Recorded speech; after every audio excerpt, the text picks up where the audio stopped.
मुख्यमंत्री नायब सिंह सैनी और कुरुक्षेत्र लोकसभा के भाजपा प्रत्याशी नवीन जिंदल का कुरुक्षेत्र पहुंचने पर जोरदार स्वागत।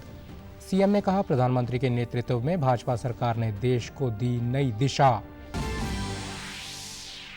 चुनाव आयोग के निर्देशों पर सिरसा जिले में 100% मतदान को लेकर जिला प्रशासन द्वारा चलाया जा रहा है मतदाता जागरूकता अभियान।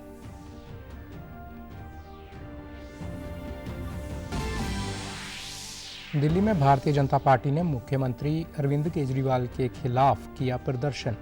बीजेपी केजरीवाल से मुख्यमंत्री पद से इस्तीफा की कर रही है मांग।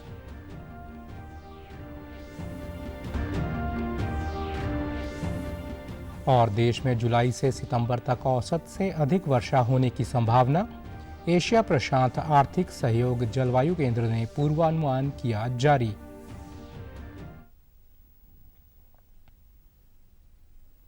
नमस्कार, मैं चंदन शर्मा। अब समाचार विस्तार से।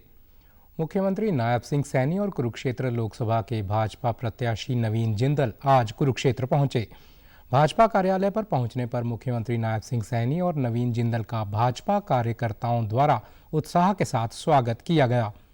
इस अवसर पर मुख्यमंत्री नायब सिंह सैनी ने कहा कि प्रधानमंत्री नरेंद्र मोदी के नेतृत्व में भाजपा सरकार ने देश को नई दिशा देने का काम किया है। कुरुक्षेत्र लोकसभा क्षेत्र से नवीन जिंदल एक अनुभवी प्रत्याशी हैं। आज कार्यकर्ताओं के उत्साह से उन्हें ये लग रहा है कि जनता नवीन जिंदल को रिकॉर्ड मतों से जिताकर संसद में भेजने का काम करेगी। जनता का यही जोश नरेंद्र मोदी को तीसरी बार प्रधानमंत्री बनाने में अहम भूमिका अदा करेगा। जगत प्रकाश नड्डा जी ने जो कमल का फूल, नवीन जी जो इस क्षेत्र के पहले भी सेवा दे चुके हैं, आज यहाँ देकर के नवीन जिंदल जी को भेजा है। और जो उत्साह आप लोग कार्यकर्ताओं में देख रहे हैं, जो जोश यहाँ की जनता के अंदर देख रहे हैं, आज इस बात के ऊपर मैं ये बात कह सकता हूँ कि नवीन जी यहाँ से देश के अंदर सबसे ज्यादा बहुमत से जीत करके आदरणीय नरेंद्र मोदी जी को तीसरी बार प्रधानमंत्री बनाने में अहम भूमिका कुरुक्षेत्र के लोगों के साथ करेंगे। इस अवसर पर नवीन जिंदल ने प्रधानमंत्री नरेंद्र मोदी, मनोहर लाल एवं मुख्यमंत्री नायब सैनी का आभार व्यक्त करते हुए कहा कि कुरुक्षेत्र संसदीय क्षेत्र से मुझे भारतीय जनता पार्टी ने उम्मीदवार बनाया है। मेरे लिए ये सौभाग्य की बात है कि एक बार फिर कुरुक्षेत्र की सेवा करने का मौका मिला है। कुरुक्षेत्र के लोगों से मेरा 30 साल पुराना रिश्ता है। मैंने सांसद के रूप में कुरुक्षेत्र की जनता की पहले भी सेवा की है और आगे भी जनता की सेवा करता रहूंगा। ये सेवा का मुझे मौका दिया है। मुझे पहले भी ये सौभाग्य प्राप्त हुआ है कि कुरुक्षेत्र में 10 साल मुझे सांसद रहने का मुझे मौका मिला और यहाँ से मैं 30 साल से जुड़ा हूँ। 30 साल से यहाँ पे जो कुरुक्षेत्र संसदीय क्षेत्र की जनता से जो रिश्ता है हमारा, एक पारिवारिक रिश्ता है। और मैं समझता हूँ कि आज पूरे देश के अंदर माननीय मोदी जी की भारतीय जनता पार्टी की एक लहर है। और खास करके हरियाणा के अंदर पिछले 10 वर्षों के अंदर बहुत विकास के काम हुए हैं। मुझे पूरा विश्वास है कि हमारे माननीय मुख्यमंत्री नायब सिंह जी के नेतृत्व में हरियाणा के अंदर भारतीय जनता पार्टी 10 की 10 सीटें जो है जीतेगी और एक बार फिर से माननीय मोदी जी की सरकार बनेगी। भारतीय जनता पार्टी की केंद्र के अंदर सरकार बनेगी। सिरसा जिले में 100% मतदान को लेकर जिला प्रशासन तैयारी में जुटा है। इसी के तहत मतदाता जागरूकता अभियान चलाया जा रहा है। जिला प्रशासन की ओर से जागरूकता अभियान को आगे बढ़ाते हुए मुख्य जगह पर बैनर भी लगाए गए हैं। सिरसा शहर में ऐसी 20 जगह चयनित की गई हैं जहां पर लोगों का आवागमन ज्यादा है। सिरसा के अतिरिक्त उपायुक्त डॉक्टर विवेक भारती ने बताया कि 25 मई को होने वाले लोकसभा चुनाव के मद्देनजर जिला प्रशासन ज़्यादा से ज़्यादा लोगों को मतदान के लिए जागरूक कर रहा है। इसके लिए सिरसा का अभियान 100% मतदान का नारा भी दिया है। युवाओं को मतदान के लिए प्रेरित करने के लिए सेल्फी पॉइंट भी बनाए गए हैं। उन्होंने जिला वासियों से अपील करते हुए कहा कि आमजन इस बार ज़्यादा से ज़्यादा मतदान करे और अच्छी सरकार बनाने में सहयोग करे। मतदान, तो हम ये चाह रहे हैं कि हम मैक्सिमम जो इसमें है पोलिंग करवा पाएँ और ज़्यादा से ज़्यादा लोग इसमें शामिल हों और इसको हम 100% की तरफ लेकर जाएं। हर एजुकेशनल इंस्टीट्यूशन तक पहुंचने का प्रयास करेंगे और जल्दी ही इसमें जो नए वोटर हैं उनकी एक मीटिंग भी हम ऑर्गेनाइज करेंगे ताकि उनको सेंसिटाइज किया जा सके कि वो मतदान में हिस्सा लें। सब पार्कों में सेल्फी पॉइंट बनाए गए हैं, सब मेजर जगहों पर वो कर रहे हैं और ये पूरा अभियान हम अगले 2 महीने तक चलाएंगे। आप सब आएँ, वोट डालें और सरकार बनाने में हिस्सा बने ताकि हम अपने देश की प्रगति के लिए काम कर सकें। SVEEP master trainer Naresh Grover ने बताया कि जिला प्रशासन व चुनाव आयोग का उद्देश्य हर घर से मतदाताओं को बूथ तक लाना है। हमारा प्रयास है कि हर व्यक्ति तक ये अभियान पहुंचे और ज्यादा से ज्यादा लोग मतदान करें। के लिए एक हमने नारा बनाया है, सिरसा का अभिमान 100% मतदान। हमारे उपायुक्त महोदय और हमारे अतिरिक्त उपायुक्त महोदय जिनकी डायरेक्शन से पूरा का पूरा स्वीप कार्यक्रम चला रहा है, इनका मेन मकसद है इस सिरसा में 100% वोटिंग कराकर इस लोकतंत्र को मजबूत बनाना है और घर घर से लोगों को लाकर बूथ तक पहुंचाना। ये हमारी अवेयरनेस का मुख्य मोटिव है ताकि हम हर व्यक्ति तक अपने जागरूकता अभियान को पहुंचा सकें और हमारे इस लक्ष्य को प्राप्त कर सकें जो हमारा उपायुक्त महोदय द्वारा लक्ष्य निर्धारित किया गया है। वहीं सिरसा वासियों ने कहा कि हम सभी प्रशासन के चलाए जा रहे अभियान में बढ़ चढ़कर हिस्सा लेंगे व अपने मत का प्रयोग अवश्य करेंगे। और मैं इस बार मतदान में जरूर हिस्सा लूँगा और मैं नए युवा को भी प्रेरित करूँगा कि वो आज़ाद होकर अपनी वोट डालें, किसी के पक्ष या किसी के दबाव में आकर वोट मत डालें, क्योंकि वोट से ही हमारा आने वाला भविष्य तय होता है। 25 ਨੂੰ ਵੋਟ ਪੈਣਗੇ ਤਾਂ ਮੈਂ ਕਿਸੇ ਦੇ ਦਬਾਅ ਵਿੱਚ ਆ ਕੇ ਵੋਟ ਨਹੀਂ ਪਾਵਾਂਗਾ, ਮੈਂ ਆਪਦੀ ਮਰਜ਼ੀ ਨਾਲ ਵੋਟ ਪਾਵਾਂਗਾ ਜੀ। भारत निर्वाचन आयोग द्वारा लोकसभा चुनाव में अधिक से अधिक मतदान हो, इसके लिए सभी वर्गों का विशेष ध्यान रखा जा रहा है। इसके लिए आयोग की ओर से 85 वर्ष से अधिक आयु के मतदाताओं के लिए ये सुविधा दी गई है कि यदि वे मतदान केंद्र पर आने में असमर्थ हैं तो पोलिंग पार्टी उनके घर पर ही जाकर मतदान का कार्य करवाएगी। जींद के अतिरिक्त उपायुक्त डॉक्टर हरीश कुमार वशिष्ठ ने बताया कि जिले में 85 वर्ष से अधिक के मतदाताओं की पहचान की जा रही है। अब भारत निर्वाचन आयोग के निर्णय अनुसार उन्हें मतदान केंद्र आने की ज़रूरत नहीं होगी। हमारे कर्मचारी उन्हें घर पर ही ये सुविधा मुहैया करवाएंगे। एडमिनिस्ट्रेशन ऐसे सभी मतदाताओं को आइडेंटिफाई कर रहा है जिनकी उम्र 85 साल से ज़्यादा है। वहाँ पे उनके वोट डलवाने के लिए उनको बूथ पर तक नहीं आना पड़ेगा, बल्कि खुद हम उनके घर तक जाएंगे और वहाँ से उनका वोट कास्ट करवाएंगे। वो हमारे लिए एक बहुत बड़ी उपलब्धि होगी क्योंकि हमारे बुजुर्गों को हम इस प्रकार इज्जत भी दे पाएंगे और ये भी इंश्योर कर पाएंगे कि ज़्यादा से ज़्यादा हमारा जो वोट टर्नओवर है वो इंश्योर हो सके। वरिष्ठ नागरिकों ने चुनाव आयोग की इस पहल का स्वागत करते हुए कहा है कि ये निर्णय 85 वर्ष से अधिक आयु के मतदाताओं के लिए काफ़ी बेहतर है, क्योंकि इससे पहले काफ़ी बुजुर्ग मतदाता मतदान से वंचित रह जाते थे, लेकिन अब वे सभी मतदान कर पाएंगे। बहुत बढ़िया काम कराया। जो बड़ा बुजुर्ग आदमी था वो नहीं जा सका था ना, तो वो आराम से वोट गिर सका है, वो गाड़ी भेजे हैं। हाँ जी, चुनाव आयोग ने जो 80 वर्ष से ऊपर के एज के व्यक्ति हैं उनकी वोट के लिए जो भी साधन बनाए हैं उनके लिए चुनाव आयोग का बहुत बहुत धन्यवाद। ये एक अच्छी पहल की है। जिसकी उम्र 80 साल या जो चलने में नाकाम है उनके लिए स्पेशल गाड़ी का उपलब्ध कराई जाएंगी और जो फिर भी अगर कोई उसके लिए असमर्थ है चलने के लिए उसके लिए फार्म दिया जाएगा। चुनाव आयोग ने बहुत अच्छी पहल की है, उससे वो अपना मतदान का प्रयोग कर सके। ऐसा है जी, जो चुनाव आयोग ने किया है 80 वर्षीय बुजुर्गों के लिए जो पहल की है वोट डालने के लिए, ये बहुत अच्छी पहल की है, हम इसका स्वागत करते हैं। और जो दिव्यांगों के लिए भी की है पहल, ये बहुत अच्छी बात है, हम इसका स्वागत करते हैं। दिल्ली भाजपा आज दिल्ली के मुख्यमंत्री अरविंद केजरीवाल के खिलाफ प्रदर्शन कर रही है। बीजेपी केजरीवाल के मुख्यमंत्री पद से इस्तीफे की मांग को लेकर प्रदर्शन कर रही है। ईडी ने अरविंद केजरीवाल को शराब घोटाले में गिरफ्तार किया, जिसके बाद हमने आपके सामने खबर रखी कि किस तरीके से अरविंद केजरीवाल सरकार चलाने का प्रयास कर रहे हैं। जिसको लेकर अब भाजपा की ये मांग है कि उन्हें इस्तीफा देना चाहिए। भाजपा नेता डॉक्टर हर्षवर्धन ने अरविंद केजरीवाल पर निशाना साधते हुए कहा है कि 9 साल से केजरीवाल सरकार ने कोई काम नहीं किया। अब वे जेल में जाने के बाद वो कह रहे हैं कि उन्हें दिल्ली वासियों की चिंता है।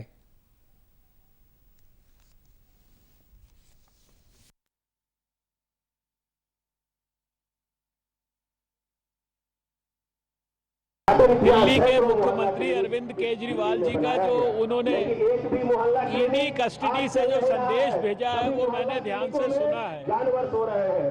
मुझे बड़ा हास्यास्पद लगता है, हंसी भी आती है कि 9 साल से आपकी सरकार है, बल्कि 10वां साल है, और 10 साल के अंदर सारे दिल्ली में जबकि लोग गंदे पानी से, पानी की किल्लत से, पानी के लीकेजेस से, इन सब चीजों से त्रस्त होकर रोज सड़कों पर झुग्गी झोपड़ी बस्तियों में, सेवा बस्तियों में आंदोलन करते थे, और हमारे मुख्यमंत्री केजरीवाल जी 9 साल के बाद जेल में जाने के बाद कह रहे हैं कि मुझे बड़ी चिंता हो रही है।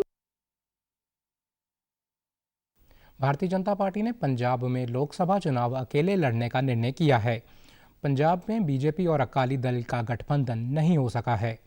पंजाब बीजेपी अध्यक्ष सुनील जाखड़ ने एक बयान में ये जानकारी देते हुए कहा कि पंजाब के बेहतर भविष्य और लोगों के हित के लिए पार्टी ने लोकसभा चुनाव अकेले लड़ने का फैसला लिया है। उन्होंने कहा कि पार्टी नेताओं और कार्यकर्ताओं की राय के अनुसार भी ये फैसला लिया गया है। बीजेपी ने पंजाब के लिए कई ऐतिहासिक और अहम काम किए हैं। उन्होंने आशा व्यक्त की कि 1 जून को पंजाब में मतदाता के अवसर पर राज्य के लोग बीजेपी की ओर मजबूत करेंगे। भारतीय जनता पार्टी पंजाब ਦੇ ਲੋਕ ਸਭਾ ਚੋਣ ਕੱਲੇ ਲੜਨ ਜਾ ਰਹੀ ਹੈ। ਆ ਫੈਸਲਾ ਪਾਰਟੀ ਨੇ ਲੋਕਾਂ ਦੀ ਰਾਏ, ਪਾਰਟੀ ਦੇ ਵਰਕਰਸ ਦੀ ਰਾਏ, ਲੀਡਰ ਸਾਹਿਬਾਨ ਦੀ ਵੱਖ-ਵੱਖ ਰਾਏ, ਉਹਨਾਂ ਸਾਰਿਆਂ ਨੂੰ ਲੈ ਕੇ ਉਹਦੇ ਬਾਅਦ ਪੰਜਾਬ ਦੇ ਭਵਿੱਖ, ਪੰਜਾਬ ਦੀ ਜਵਾਨੀ, ਪੰਜਾਬ ਦੀ ਕਿਸਾਨੀ, ਪੰਜਾਬ ਦੇ ਵਪਾਰੀ, ਪੰਜਾਬ ਦੇ ਸਨਅਤਕਾਰ, ਪੰਜਾਬ ਦੇ ਮਜ਼ਦੂਰ, ਸਾਡਾ ਪਿਛੜਿਆ ਵਰਗ, ਸਾਰਿਆਂ ਦੀ ਬਿਹਤਰੀ ਵਾਸਤੇ, ਇੱਕ ਉਜਵਲ ਭਵਿੱਖ ਵਾਸਤੇ ਆ ਫੈਸਲਾ ਲਿਆ। ਇਸ ਦੇ ਮੱਦੇਨਜ਼ਰ ਆ ਫੈਸਲਾ ਲਿਆ ਗਿਆ ਤੇ ਮੈਨੂੰ ਪੂਰਾ ਯਕੀਨ ਹੈ ਆਉਣ ਵਾਲੇ 1 ਜੂਨ ਨੂੰ ਪੰਜਾਬ ਦੇ ਲੋਕ ਬੀਜੇਪੀ ਨੂੰ ਹੋਰ ਮਜ਼ਬੂਤ ਬਣਾ ਕੇ ਦੇਸ਼ ਦੀ ਉન્નਤੀ ਦੇ ਵਿੱਚ ਪੰਜਾਬ ਦਾ ਯੋਗਦਾਨ ਬੀਜੇਪੀ ਨੂੰ ਵੋਟ ਦੇ ਕੇ ਹੁਮ-ਹੁਮਾ ਕੇ ਪਾਣਗੇ। पूर्व मुख्यमंत्री एवं भाजपा के करनाल से लोकसभा प्रत्याशी मनोहर लाल ने कल अम्बाला में पूर्व गृह मंत्री अनिल विज से उनके निवास पर मुलाकात की। इस दौरान दोनों नेताओं ने एक दूसरे को गुलाल लगाकर होली की शुभकामनाएं दी। इस दौरान मनोहर लाल ने कहा कि उन्होंने अनिल विज के साथ अपनी पुरानी यादों को साझा किया है। हम दोनों ने पिछले 9.5 वर्षों में मिलकर प्रदेश के लिए अनेक कार्य किए हैं। अनिल विज की पार्टी से नाराजगी के सवाल के जवाब में मनोहर लाल ने कहा कि हमारा कोई मनमुटाव नहीं है। हमारे वैचारिक मतभेद हो सकते हैं, लेकिन मनभेद नहीं हो सकते।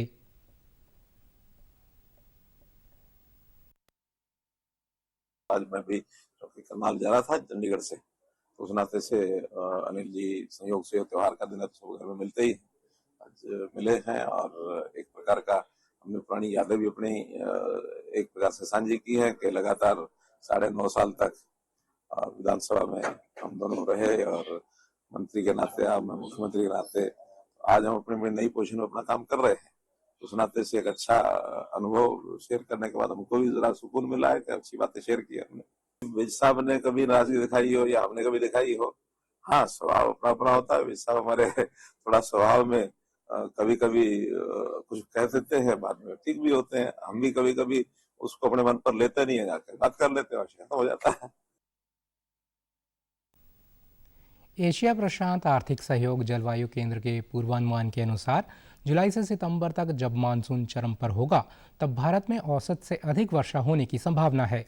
जलवायु केंद्र ने भारत के लिए मानसून का इस वर्ष का पहला पूर्वानुमान जारी किया है।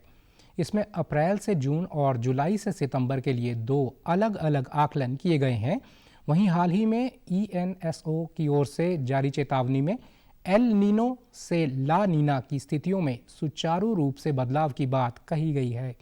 माना गया है कि मानसून की स्थिति में बदलाव इसी पूर्वानुमान पर आधारित है।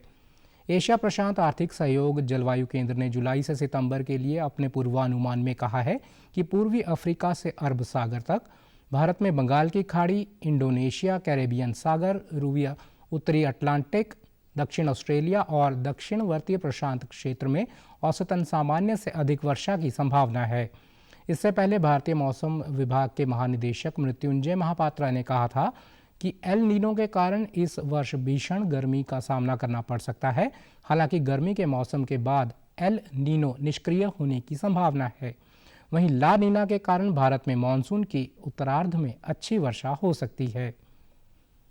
राष्ट्रीय महिला आयोग ने अभिनेत्री कंगना रनौत पर कथित आपत्तिजनक टिप्पणियों के मामले में निर्वाचन आयोग से कांग्रेस प्रवक्ता सुप्रिया श्रीनेत और पार्टी के नेता एच.एस. अहीर के विरुद्ध कड़ी कार्रवाई करने की अपील की है। महिला आयोग की अध्यक्ष रेखा शर्मा ने सोशल मीडिया पर एक पोस्ट में कहा है कि उन्होंने इस सिलसिले में निर्वाचन आयुक्त को पत्र लिखा है। आयोग उन दोनों नेताओं के अभद्र आचरण से स्तब्ध है जिन्होंने सोशल मीडिया पर कंगना रनौत के बारे में भद्दी और अपमानजनक टिप्पणियां की। महिला आयोग की अध्यक्ष ने कहा है कि इस तरह का व्यवहार असहनीय है और महिलाओं के सम्मान के खिलाफ है। अभिनेत्री कंगना रनौत हिमाचल प्रदेश की मंडी लोकसभा सीट से भारतीय जनता पार्टी के प्रत्याशी के रूप में चुनाव लड़ रही हैं। उन्होंने सुप्रिया श्रीनेत की टिप्पणी पर प्रतिक्रिया देते हुए कहा कि एक अभिनेत्री और महिला होने के नाते या फिर तमाम महिलाएं जिनका कोई भी पेशा हो, ये सभी महिला सम्मान की पात्र हैं। किसी भी महिला को अपमानित करना गलत है। कंगना रनौत ने कहा कि सुप्रिया श्रीनेत ने पूरी मंडी की भावनाएं आहत की हैं।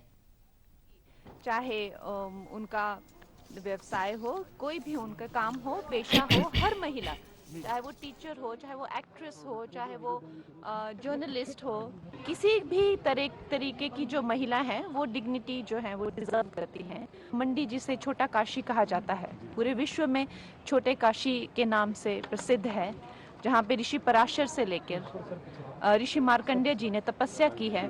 उसके बारे में इतनी भद्दी टिप्पणी, तो हम सब मंडी वासी जो हैं वो बहुत ही कष्ट हमें हुआ है इस चीज़ को लेकर।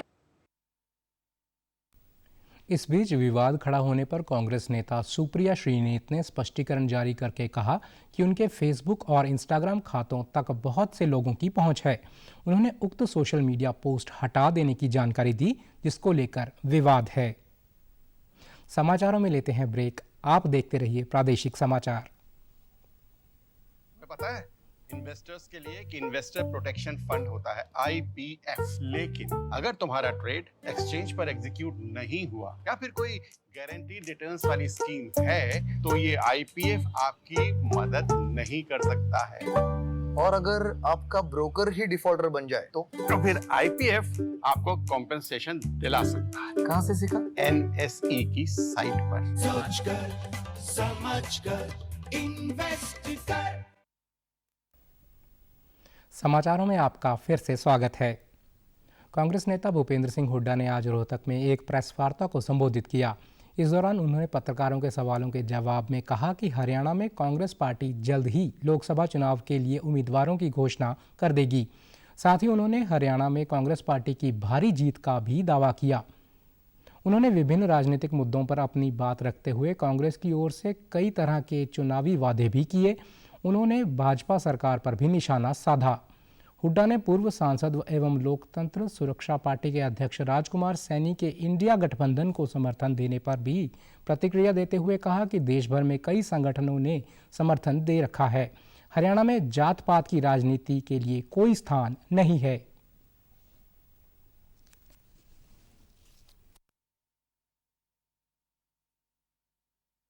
देखिए, कांग्रेस ने भी कई लिस्ट जारी की है। बाकी जल्दी जो है हमारी स्क्रूटनिंग कमेटी की मीटिंग होगी आजकल में, तो 2-3 दिन में हमारे को उम्मीद है कि और भी लिस्ट जारी करेगी कांग्रेस पार्टी। पहले भी कहा था कि वो तो कह रहे, कोई कह रहा राजकुमार सैनी लड़ेंगे, वो पार्टी में नहीं है। कांग्रेस पार्टी में गठबंधन तो पूरे देश का है। सवाल ये है यहाँ हरियाणा में कांग्रेस पार्टी में नहीं है। कांग्रेस पार्टी में जात पात की वो नहीं है, हमारे सब बराबर है। कोई भी जात पात के नाम पे राजनीति करे, कांग्रेस कभी अप्रूव नहीं करती। देखिए, प्रधानमंत्री का फैसला चुनाव के बाद होगा। हमारे नेता हैं राहुल गांधी हैं, सोनिया जी हैं, खड़गे साहब हैं, वो और सारा ये इंडिया गठबंधन है, ये फैसला करेगा।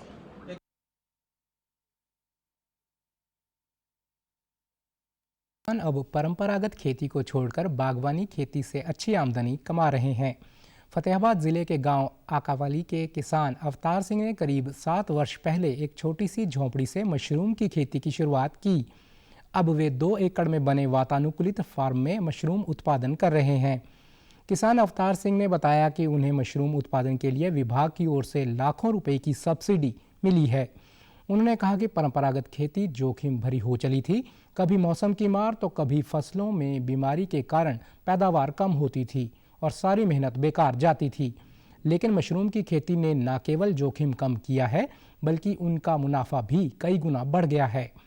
अब वे अपने फार्म में 30 से अधिक लोगों को रोजगार भी दे रहे हैं। बागवानी विभाग द्वारा समय समय पर दिए गए दिशा निर्देशों का भी उन्हें काफ़ी लाभ मिला है। उन्होंने अन्य किसानों से भी बागवानी खेती अपनाने का आह्वान किया। काम शुरू किया, झोपड़ी लगाई, 10 झोपड़ी लगाई थी मैंने। उसके बाद धीरे धीरे मैंने इसको बढ़ाया। अब 2023 में मैंने एसी प्लांट लगा लिया और इसके ऊपर गवर्नमेंट भी सब्सिडी दे रही है। परंपरागत खेती से अच्छा है जी, मेरा मान लो मुनाफा ज़्यादा है, उससे बढ़िया चल रहा है और रोज़गार गांव वालों को भी रोज़गार मिल रहा है। ये भी खेती है ना, एक तो इसको बीमा के साथ जोड़ना चाहिए। मैं 35 लोगों को काम रोज़गार दे रहा हूँ। सब्सिडी के लिए जी मैं सरकार का और डिपार्टमेंट का धन्यवाद करता हूँ जिन्होंने मेरे को हेल्प की है। हॉर्टिकल्चर डिपार्टमेंट ने मेरे को बहुत अच्छी हेल्प की है जी, और आगे भी गुजारिश करता हूँ सरकार से हमें और भी सहायता दी जाए। बागवानी विभाग के उप निदेशक श्रवण कुमार ने कहा कि किसान फसल विविधीकरण के माध्यम से कम लागत पर अधिक मुनाफा कमा सकते हैं। इसमें पानी की भी बचत होती है। हम आगे लेके आ रहे हैं, जो विविधीकरण अपना के किसान प्रगतिशील हैं, वो हमारी की जो स्कीम है उसका लाभ उठा रहे हैं। इसमें हम सब्जी के ऊपर भी अनुदान दे रहे हैं, जिसके अंदर 30,000 रुपये की हमने टोटल कॉस्ट मानी है और 15,000 रुपये हम सब्जी के लिए अनुदान दे रहे हैं। लेकिन उसमें शर्त ये है कि वो इंटीग्रेटेड होना चाहिए, यानी वो लो टनल के साथ हो, मल्चिंग के साथ हो, ड्रिप के साथ हो, बैम्बू स्केटिंग जो आती है उसके साथ हो, मतलब उसके साथ उसने कुछ ना कुछ अलग से किया हुआ हो, तो उस आदमी को हम अनुदान दे रहे हैं। तो इस बार हमने 200 हेक्टेयर का लक्ष्य रखा है और यदि किसान की मांग हुई तो इसको हम सरकार से और भी हम विभाग से लेके और किसानों को देंगे। चुनाव आयोग सी विजिल ऐप के जरिए चुनाव प्रक्रिया पर पैनी नज़र रख रहा है। ये ऐप आदर्श आचार संहिता के उल्लंघनों की रिकॉर्डिंग, रिपोर्टिंग और समाधान के लिए है। इस ऐप के जरिए आदर्श आचार संहिता के उल्लंघन की फोटो, वीडियो आदि लेकर ऑनलाइन शिकायत की जा सकती है। सी विजिल भारत निर्वाचन आयोग द्वारा विकसित एक मोबाइल एप्लीकेशन है जो नागरिकों को चुनाव के दौरान आदर्श आचार संहिता के उल्लंघन की रिपोर्ट करने में सक्षम बनाता है। ऐप एंड्रॉयड और iOS डिवाइस पर डाउनलोड के लिए उपलब्ध है। उल्लंघन की रिपोर्ट करने के लिए उपयोगकर्ताओं को ऐप खोलकर उल्लंघन के प्रकार का चयन करके और स्थान, समय व तस्वीरों या वीडियो सहित घटना का विवरण प्रदान करना होगा। ऐप उपयोगकर्ताओं को उनकी शिकायतों की प्रगति को ट्रैक करने की भी अनुमति देता है। सी विजिल ऐप की इसकी सादगी, उपयोग में आसानी, प्रामाणिकता और उपयोगकर्ता गोपनीयता के लिए प्रशंसा की गई है। इसे चुनावों के दौरान रिपोर्ट किए गए MCC उल्लंघनों की संख्या को बढ़ाने में मदद करने का श्रेय भी दिया गया है। कैथल शहर की झुग्गी झोंपड़ियों और बस्तियों में रहने वाले गरीब लोगों को अच्छा स्वादिष्ट भोजन खिलाने को लेकर महिलाओं के साई रसोई समूह ने बीड़ा उठाया है। साई समूह की ये महिलाएं अपने घरों से स्वादिष्ट भोजन बनाकर झुग्गी झोंपड़ियों के लोगों को निःशुल्क खाना खिलाकर इसे मानवता की सच्ची सेवा मानती हैं। साईं की रसोई नामक समूह से जुड़ी महिलाएं साईं बाबा की श्रद्धालु हैं। उनका मानना है कि ज़रूरतमंद लोगों को भोजन खिलाकर उन्हें मानसिक संतुष्टि की अनुभूति होती है। वे साईं बाबा के बताए रास्ते पर चलकर इससे साईं बाबा की सच्ची पूजा मान रही हैं। महिला समूह की प्रभारी प्रिया ठकराल ने अन्य महिलाएं सुषमा गंभीर, गीता कालड़ा, अंजलि गुगलानी, वंदना तागरा, सारिका सरदाना और शालू कालड़ा के साथ मिलकर गरीब लोगों को भोजन खिलाने को लेकर ये अभियान चलाया है। समूह की सभी सदस्य महिलाएं हर वीरवार को चावल, रोटी, राजमा, चने, मिक्स वेज, खीर, हलवा सहित तरह तरह के स्वादिष्ट व्यंजन बना बस्तियों व झुग्गी झोंपड़ियों के लोगों को अपने परिवार के सदस्यों की तरह खाना परोसती हैं। पेश है एक विशेष रिपोर्ट। खाना खिलाना और प्यासे को पानी पिलाना, मानवता के इसी धर्म को निभा रही हैं हरियाणा के कैथल की कुछ महिलाएं, जो शहर की झुग्गी झोपड़ियों और मलिन बस्तियों में रहने वाले लोगों को पौष्टिक और स्वादिष्ट भोजन प्रदान कर रही हैं। कैथल में इन महिलाओं ने अपनी रसोई को नाम दिया है साईं रसोई। ये एक छोटी सी शुरुआत है, बाबा अपनी कृपा बनाए रखें, ऐसे ही हम खिलाएं। सबको खाता हुआ देख के बहुत अच्छा लगता है कि हमने जो जीवन हमारा है किसी के काम आ रहा है, किसी को 2 रोटी हम खिला रहे हैं, तो बहुत अच्छा लग रहा है। और वो आनंद इतना आ रहा है ना कि हमें लग रहा है कि हम बाबा के बहुत पास हैं, बाबा की हमने हर बात मानी है, हमें ऐसा एहसास होता है और बहुत बहुत अच्छा लग रहा है कि कोई खा रहा है और वो खुश होके हमें आशीष दे रहा है। ये हमारे साथ बाबा भी है, हमारे साथ बच्चों, हमारे बाबा भी सबको लंगर खिलाते थे। उनका भी यही था कि अन्नदान से बड़ा कोई दान नहीं है, और वो सबको पेट भर के अपने हाथों से सबको खिलाते थे। हम भी उनके नक्शे कदम पे चल रहे हैं और बाबा की दी हुई शिक्षाओं को आगे फॉलो कर रहे हैं। हमारे बाबा सत्यानंद महाराज जी अम्बाला रहते हैं और वो भी यही करते हैं। वो भी सबको अपने हाथों से भोजन बना के खिलाते हैं। 85 साल के हो गए और वो भी यही सेवा, अन्न सेवा को सबसे पहले समझते हैं, भूखे को भोजन खिलाना। ये देखिए किस प्रकार साईं समूह की श्रद्धालु महिलाएं अपने घरों से स्वादिष्ट भोजन बनाकर झुग्गी झोपड़ियों में ले जा रही हैं और लोगों को सर्व कर रही हैं। इन महिलाओं का मानना है कि इस प्रकार जरूरतमंदों को अपने हाथों से बनाया गया स्वादिष्ट भोजन खिलाकर उन्हें मानसिक संतुष्टि की अनुभूति होती है। साईं जी हमेशा यही शिक्षा देते थे कि भूखों को ही अन्न खिलाना है। इसे बच्चे जो छोटे छोटे खा रहे हैं उनको देख के हमें आत्मा को शांति मिलती है। हमने आगे भी इसी प्रेरणा से ही हम आगे चलते रहेंगे और ऐसे ही रसोई को अपना अग्रसर लेके जाएंगे। घर से चावल, राजमा, खीर, रोटी, फल, लेज, रस सब बांट रहे हैं। बच्चे उन्हें लेके इतने खुश हो रहे हैं ना कि मतलब उनकी आशीष से हमें मिल रही है कि हम आगे ये अपने कार्य को और आगे बढ़ाएं। साईं की रसोई के इस कदम की शहर में लोगों द्वारा भूरी भूरी प्रशंसा हो रही है।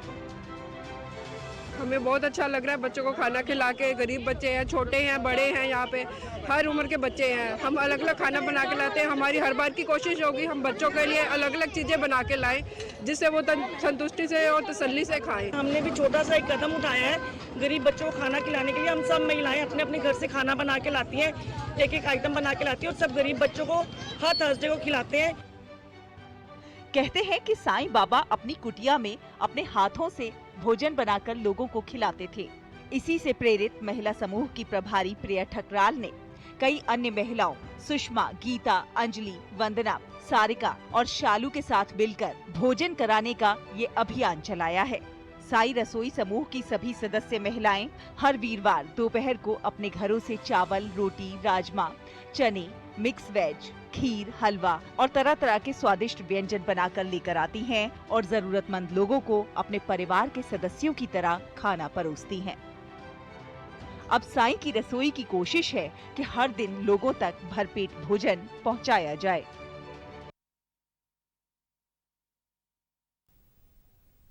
समाचारों में आज इतना ही। नमस्कार।